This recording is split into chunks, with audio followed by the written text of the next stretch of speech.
Hey, what's up, y'all? Today, I'm continuing the series where I start moving my Japanese maples out of pots and into the ground to slowly build out my mini backyard arboretum. For this session, I'm working on 2 Japanese maple cultivars and giving them a permanent spot out here in the yard.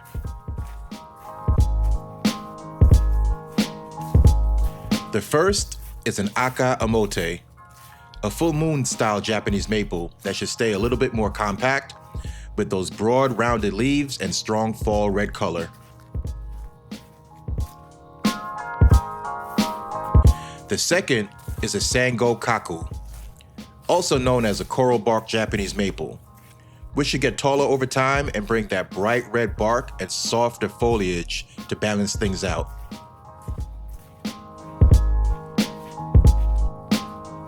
Both of these are going into areas of the yard where I have to slice through some sod and red clay. Let's get into it.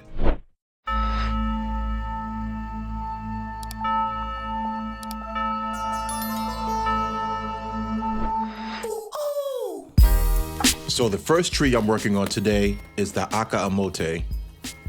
This is a full moon style Japanese maple, so the leaves are more rounded and layered, not as finely cut as the classic Acer palmatum. When it leaves out in spring, it has a mix of warm red and greens that slowly settle into a rich green canopy. Then in fall, it changes to a strong ruby red that really pops against anything nearby in green. Aka Omote is not a huge tree. Of course, it will get some height on it over time, but it tends to form a round dome instead of a massive umbrella-style canopy. And like most Acer japonicums, it appreciates some protection from the afternoon sun.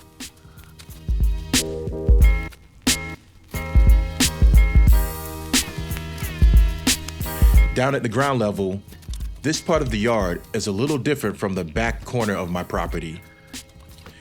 There's builder's sod on the top, and then there's some hard red clay underneath. To get through all of that, I've been using my trusty root cutting shovels with the little teeth along its side. It bites through the grass layer and the compact clay much better than a smooth shovel.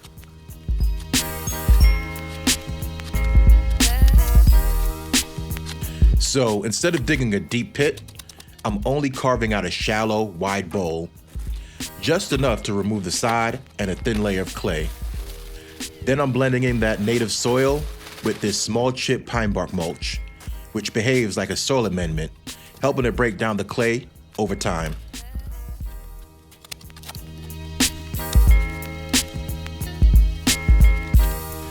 Once this mix is back in the hole and leveled out, I'll set the tree right on top so the root flare is above the original ground level. Then I'll use more of that native soil and pine bark mix to mound around the root ball. This way, the tree is sitting high, which helps with drainage.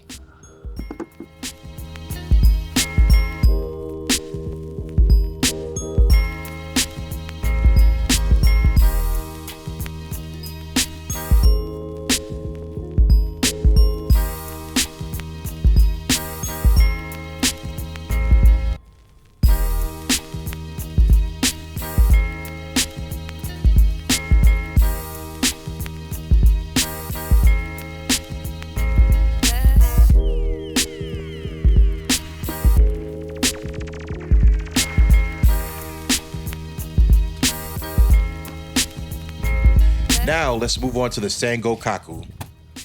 This is probably the most common coral bark Japanese maple you'll see in nurseries. It's a green leaf tree most of the season, but new growth has soft yellow and pink flushes in the spring. And then the bark on the younger branches turn into a strong coral red when the weather cools down. In the winter, when everything else is bare and gray, that bark really shines through in the landscape.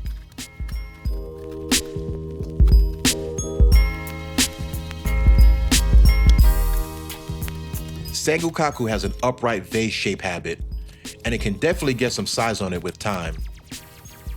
The tags would often say something like 15 to 20 feet, but I personally do not put too much faith in that supposed final height for any tree. If the conditions are good and you let a tree live long enough, it'll keep growing for as long as it's alive. So what matters more to me is the growth rate of a tree, and Sango Kaku is known as a moderate to fast Japanese maple.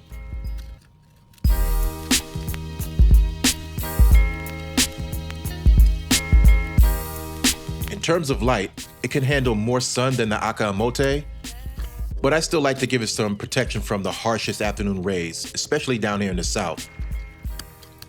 The leaves are a lighter yellow-green in the summer. The fall color leans more towards soft golds and oranges, and then the bark takes over throughout the winter with its bright red. Now I'm going to keep working on this tree, then I'll catch up with you again at the end.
All right, everything is finished up for today, and both of these Japanese maples are finally out of their pots and in their new spots in the yard.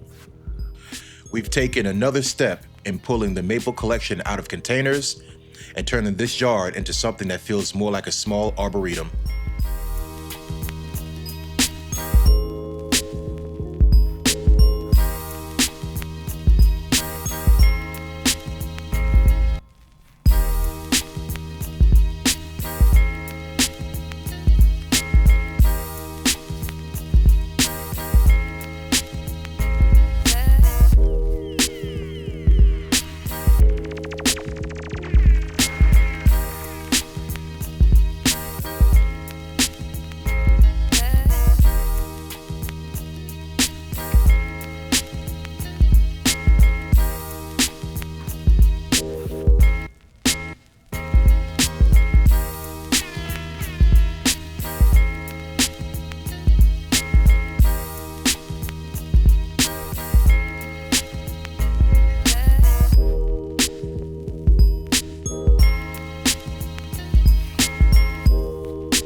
That's it for now. Let me know your thoughts in the comments, and I'll see you next time.